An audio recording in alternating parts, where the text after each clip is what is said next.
കാര്യത്തിനാ കിടന്ന് ഒച്ച വെക്കുന്നത്? എരപ്പാളി സല്യൂട്ട് ചെയ്യടോ. എന്തിനാ സല്യൂട്ട് ചെയ്യുന്നത്? ഞാൻ ഈ സ്റ്റേഷനിലെ ഇൻസ്പെക്ടറാ.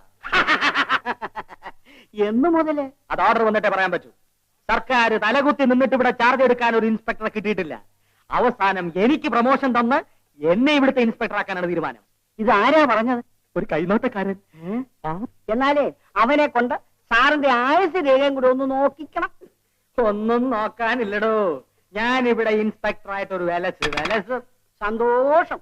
അതെ, സാർ ഇവിടെ ഇൻസ്പെക്ടർ ആയിട്ട് വന്നാൽ എന്തൊക്കെ ചെയ്യും? ആദ്യം എന്റെ ഇപ്പോഴത്തെ ഭാര്യയെ ഉപേക്ഷിക്കും. എന്നിട്ട് ഇൻസ്പെക്ടർ പദവിക്ക് യോജിച്ച സ്ത്രീധന തുക വാങ്ങി ഒരു 2ാം കെട്ട് നടത്തും.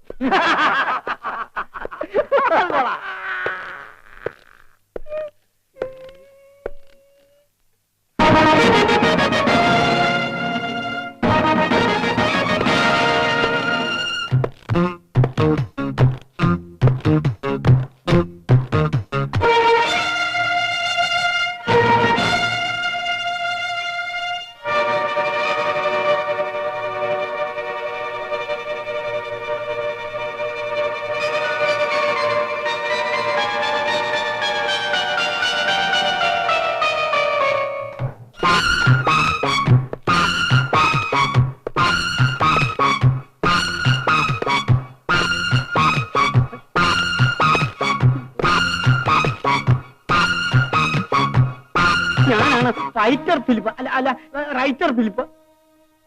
Constable Bhaskaran. Sukumar. Head constable Ramankutty.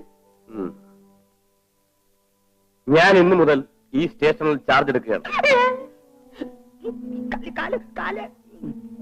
എന്റെ പൊന്ന് സാറേ, ഞങ്ങൾ ആളറിയാതെ പല അബദ്ധങ്ങളും കാണിച്ചു പോയി. യജമാനൻ ഞങ്ങളോട് ക്ഷമിക്കണം. ഞാൻ ആരുടെ യജമാനല്ല. എന്റെ പേര് ബാലചന്ദ്രൻ എന്നാണ്. ശരി യജമാനെ. എന്നെ അങ്ങനെ വിളിക്കരുതെന്ന് പറഞ്ഞില്ലേ? ശരി യജമാനെ. അല്ല സാറേ,